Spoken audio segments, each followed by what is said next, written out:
I am pretty sure कि जितने भी रिव्यूज अभी तक आपने इस गाड़ी के देखे होंगे वो सारे के सारे ट्रैक पे बेसिकली BIC के ऊपर रहे होंगे।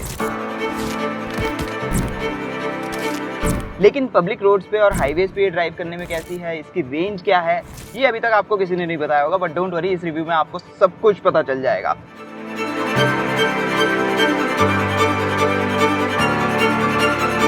अभी बज रहे हैं सुबह के 6, लेकिन मैं इस चार्जर पे सुबह 4:30 बजे से खड़ा हुआ हूँ, क्योंकि इसको फुल चार्ज करके हम लोग निकलने वाले हैं स्ट्रेट टू द ऋषिकेश, ये देखने के लिए कि MG साइबरस्टर आपको रियल वर्ल्ड में क्या रेंज देती है। साथ में इसका रियल वर्ल्ड रिव्यू भी करेंगे, सो स्टे ट्यून्ड। और लीजिए, रेंज टेस्ट शुरू होने से पहले ही एक प्रॉब्लम हो गई है, ये 97% से ऊपर चार्ज नहीं हो रही है। मैंने काफ़ी ट्राई कर लिया, देयर इज सम एरर जो कि चार्जर शो कर रहा है। गाड़ी की प्रॉब्लम नहीं है, चार्जर की प्रॉब्लम है।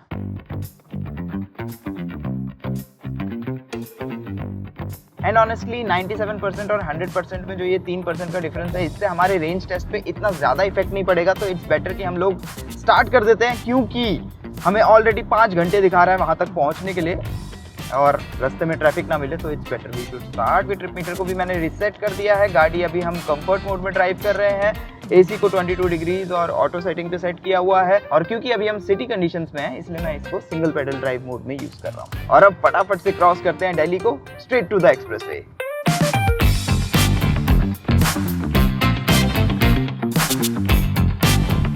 Status update everyone. तो अभी तक हम 49 किलोमीटर्स कवर कर चुके हैं, जिसको कवर करने में हमें लगभग 1 घंटा 16 मिनट का टाइम लग चुका है, जिसका मतलब हमारी एवरेज स्पीड चल रही है 39 किलोमीटर्स पर आवर की। इंडिकेटेड एफिशिएंसी है 6.7 किलोमीटर्स पर किलोवाट आवर की, लेकिन मेरी कैलकुलेशन के अकॉर्डिंग बन रही है 7 किलोमीटर्स पर किलोवाट आवर के आसपास, जिसका मतलब कैलकुलेटेड रेंज बन रही है 540 प्लस किलोमीटर्स की। लेकिन अभी तो ऋषिकेश काफ़ी दूर है, और अभी तक जो कंडीशंस थी वो मोस्टली सिटी कंडीशंस थी, और ट्रैफिक भी काफ़ी ज़्यादा था, तो रीजन भी काफ़ी यूज़ हो रहा था। लेकिन अब मोस्टली जो एक्सप्रेसवे है वो ओपन होने वाला है, तो देखते हैं कि ऋषिकेश पहुंचने तक ये अपनी कितनी बैटरी कंज्यूम करती है। Stay tuned. Break over, now back to work. I know, अब आप लोग ये सोच रहे होंगे कि लकी तुम साइबरस्टर को लेकर के ऋषिकेश क्यों जा रहे हो, कहीं और भी तो जा सकते थे रेंज टेस्ट करने के लिए। वही तो सरप्राइज है। वेल एक्चुअली उसके 2 कारण हैं, हालांकि वो दोनों रीजंस क्या हैं वो मैं आपको आगे बताऊंगा। पहले वाले का हिंट दे देता हूँ कि हम ऋषिकेश ना नॉर्मल हाईवे रूट से नहीं जाने वाले हैं। There is a special road जो कि हरिद्वार से कट के ऋषिकेश जाती है, और इस गाड़ी में वो स्पेशल रोड और भी ज़्यादा स्पेशल हो जाएगी। सो उसके लिए तो वेट करना बनता है ना। इन द मीन टाइम क्यों ना इसके हाईवे ड्राइव एक्सपीरियंस के ऊपर बात कर ली जाए। आपको फ्रंट और रियर दोनों एक्सल पे मोटर मिलती है। कंबाइंड ये दोनों मोटर डेवलप करती है 510 horsepower and 725 newton metres of torque, जिसका मतलब MG साइबरस्टर जो ऑलमोस्ट एक 2 टन्स की EV है, 0 to 100 तक 3.2 सेकेंड्स के अंदर एक्सेलरेट हो सकती है। वेल ये तो MG का क्लेम है, क्योंकि जब हमने इसको टेस्ट किया था तो it was more closer to 3.7 seconds. Still not bad actually. In short, in figures का मतलब ये होता है कि चाहे आप हाईवे पे क्रूज कर रहे हो, किसी को ओवरटेक कर रहे हो, या फिर सिटी में अपना डेली कम्यूट कर रहे हो, ये गाड़ी आपको कहीं भी अंडर पावर तो नहीं लगने वाली है, दैट्स फॉर श्योर। लेकिन अब सवाल उठेगा कि इतनी धमाकेदार परफॉर्मेंस के साथ कहीं ये गाड़ी एग्रेसिव तो नहीं है, कहीं इसकी पावर को हैंडल करना डिफिकल्ट तो नहीं है। देखिए, MG साइबरस्टर बहुत क्विक है and there is no doubt in that, लेकिन इसकी ना एक्सेलरेशन बिल्कुल भी सडन नहीं है, बहुत प्रिडिक्टेबल है, बहुत लीनियर है, even in the sport mode. और इसके थ्रॉटल की कैलिब्रेशन भी आपको काफी ज्यादा अच्छी लगेगी, जिसका मतलब इन शॉर्ट ये होता है कि जस्ट इन केस अगर आप एक powerful internal combustion engine car से इस गाड़ी पे स्विच कर रहे हो, तो आपको अडेप्ट करने में किसी तरह की कोई प्रॉब्लम नहीं होगी, and that's a very good thing. हालांकि जब आप इसको सुपर स्पोर्ट मोड में डालते हो, तो सबसे पहले तो यहाँ डिजिटल डिस्प्ले पे आपके लिए एक फेक टैकोमीटर आ जाता है, बट मोस्ट इंपॉर्टेंटली इसके थ्रॉटल का रिस्पॉन्स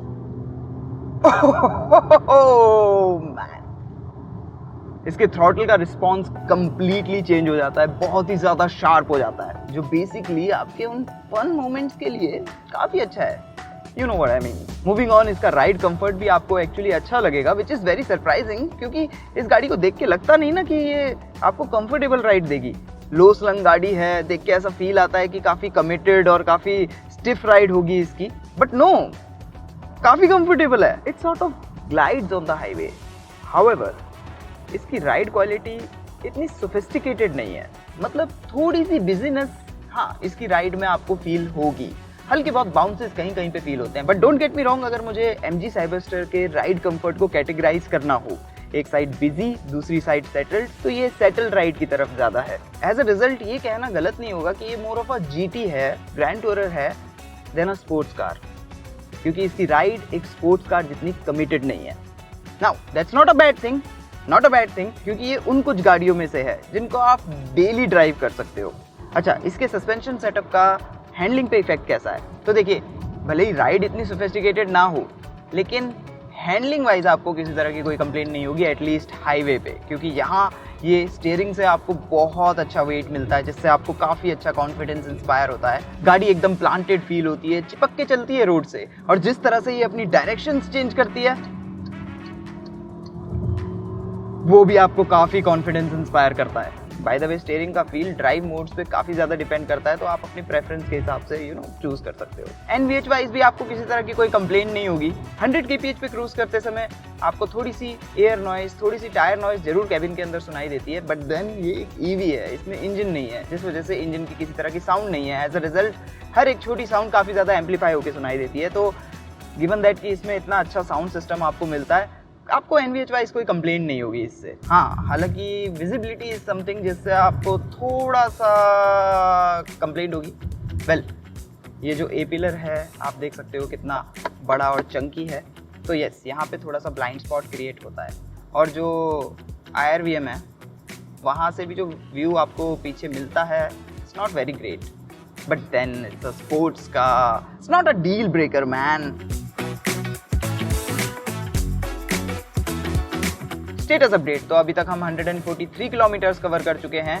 68% बैटरी हमारी बची है। 6.2 किलोमीटर्स पर किलोवाट आवर की एफिशिएंसी इंडिकेट हो रही है, और एवरेज स्पीड हमारी चल रही है क्लोज टू 50 kph।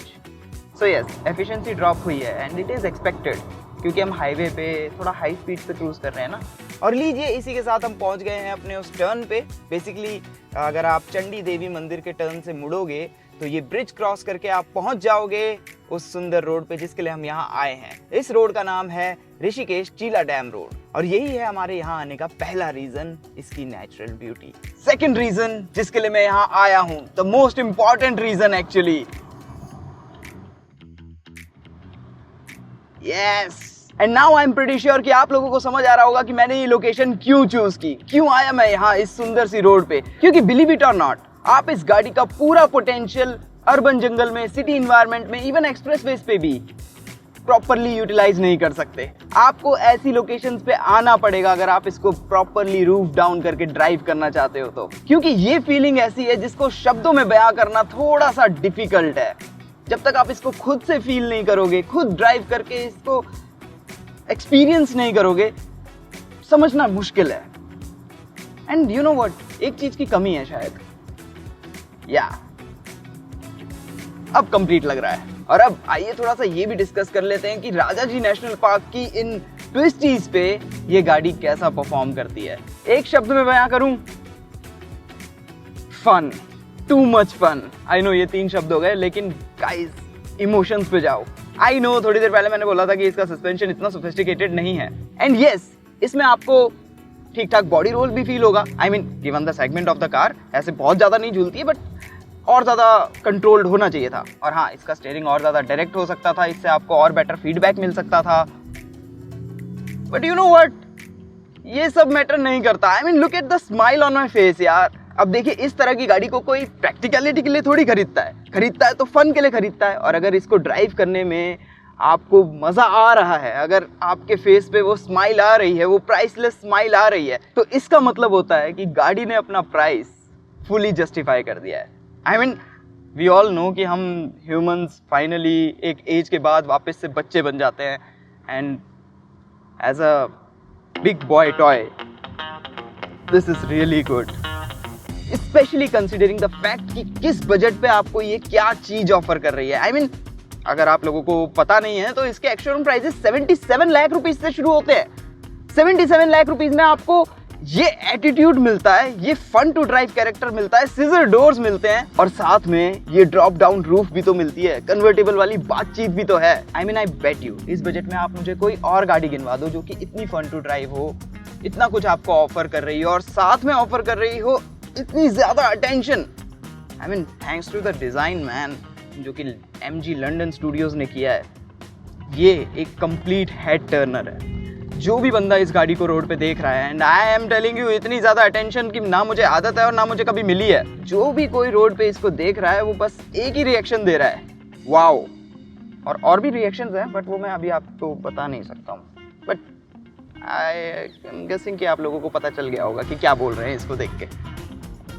और अब इससे याद आया, फटाफट से इसकी डिज़ाइन के बारे में भी डिस्कशन कर लेते हैं। तो जैसा मैंने बताया कि MG लंदन स्टूडियोज ने इसको डिज़ाइन किया है and they have done a great job. Front bumper में आपको दिखेगी ये बड़ी सी स्माइल, स्पोर्टी हेडलैम्प्स है, लॉन्ग स्वीपिंग बॉनेट है। बाय द वे, इस बॉनेट के नीचे आपको किसी तरह की ट्रंक नहीं मिलती है। और क्या आपको पता है कि MG साइबरस्टर का कोएफिशिएंट ऑफ ड्रैग है 0.27, जिसका मतलब ये गाड़ी काफी ज्यादा एरोडायनेमिक है और इसका रिजल्ट डेफिनेटली हमें इसकी रियल वर्ल्ड रेंज में जरूर दिखेगा। 20 इंच स्पोर्टी व्हील्स हैं जो कि स्टैगर्ड फिटमेंट के साथ आते हैं, जिसका मतलब होता है कि रियर टायर्स फ्रंट टायर्स से वाइडर हैं to give you better grip under the tricky situations. Then बीच में आता है आपका ये केबिन, जिसमें आपको सुपर कार लाइक डोर्स भी मिलते हैं एंड डोंट फॉरगेट ये पावर्ड है। पीछे की तरफ आपको एक लॉन्ग डेक मिलता है जहां इसकी रूफ होल्ड होके रेस्ट करती है। Coming to the rear profile, आप नोट करोगे एक चीज ऐसी है जो थोड़ी सी ओवरडन हो गई, इसके टेल लैंप और इंडिकेटर्स का सेटअप थोड़ा सा चाइल्डिश नहीं हो गया?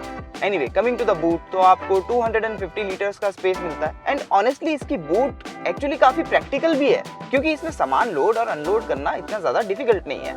Now coming to the interior, तो इसकी स्टोरी भी काइंड ऑफ सेम ही है। 2 सीटर कैबिन एक्चुअली काफी प्रीमियम सॉफ्ट टच मटेरियल से कवर्ड है। ये सीट्स भी आपको अच्छी लगेगी, कंफर्टेबल हैं, सपोर्टिव हैं, लेकिन ज्यादा हाइट वाले और ज्यादा हेल्दी लोगों को यहाँ पे थोड़ा सा इशू हो सकता है। अच्छा, कैबिन में आपको 1, 2, 3 नहीं, पूरी 4 स्क्रीन्स मिलती है और सभी स्क्रीन्स ड्राइवर की तरफ टिल्टेड है ताकि आपको वो कॉकपिट वाला फील मिल सके। स्टीयरिंग व्हील भी काफी थिक है, जैसा कि आपको जनरली एक BMW में मिलता है। यहाँ पे आपको पैडल शिफ्टर्स भी मिलते हैं, तो लेफ्ट वाले पैडल से आपका रीजन मोड साइकिल होते हैं और राइट पैडल से आप अपने ड्राइव मोड्स को स्विच करते हो। और हाँ, स्टीयरिंग व्हील के ऊपर आपको ये सुपर स्पोर्ट मोड भी मिलता है। दोबारा याद दिला दूं, press this and MG Cyberster बन जाती है एक बीस्ट। सेंटर स्क्रीन आपकी ड्राइवर डिस्प्ले है, लेफ्ट वाली स्क्रीन में आपका मोबाइल फोन कनेक्ट होता है, बेसिकली आपका कार प्ले और एंड्रॉइड ऑटो, और राइट वाली स्क्रीन में आपकी बैटरी से रिलेटेड और वेदर से रिलेटेड डिटेल्स डिस्प्ले होती है और थोड़े बहुत गीक वाले फिगर्स यहाँ पे आपको दिखेंगे। चौथी स्क्रीन आपकी यहाँ सेंटर कंसोल में है, जिससे आप बेसिकली अपने HVAC के कंट्रोल्स, गाड़ी के ड्राइव रिलेटेड सेटिंग्स को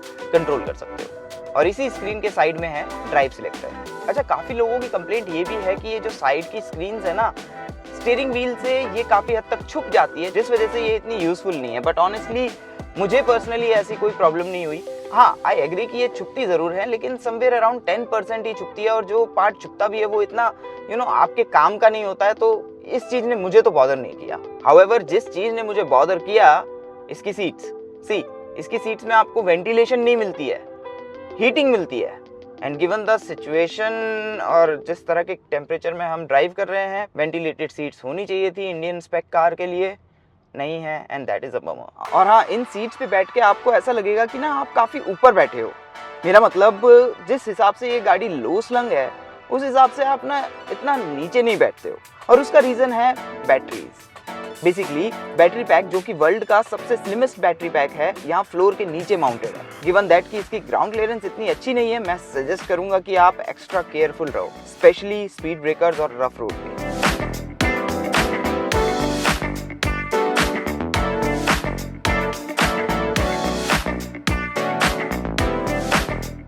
और अब आइए क्विक डिस्कशन इसकी रेंज के ऊपर भी कर लेते हैं। तो टोटल हमने कवर किए 355.5 किलोमीटर्स, जिसके लिए MG साइबरस्टर ने कंज्यूम कर ली 81% बैटरी। मॉर्निंग में 97% से हमने शुरू किया था और अभी आप देख सकते हैं कि हम 16% पे हैं, मीनिंग एवरेज एफिशिएंसी बनी 5.7 किलोमीटर्स पर किलोवाट आवर की, मतलब रियल वर्ल्ड रेंज बनी 438 किलोमीटर्स की, जो एक्चुअली देखा जाए तो काफी डिसेंट रेंज है। आप लोगों के इस रेंज फिगर्स के ऊपर क्या थॉट है, let me know in the comment section. Anyway, on the way back हमें साइबरस्टर को 120 किलोवाट के DC फास्ट चार्जर पे चार्ज करने का मौका मिला, तो हमने इसको 16 से 97% तक चार्ज किया, जिसमें 16 to 78% तक चार्ज होने में इसने 33 मिनट्स का टाइम लिया, और वहीं 78% से 97% तक चार्ज होने में इसने और 37 मिनट्स लिए। और अब आप लोग बताइए कि MG साइबरस्टर आपको कैसी लगी, कमेंट्स में जाके। यहाँ पे क्लिक करके आगे की वीडियोस देखिए। वीडियो अच्छी लगी है तो लाइक एंड सब्सक्राइब कर लीजिएगा। Thanks for watching, see you next time.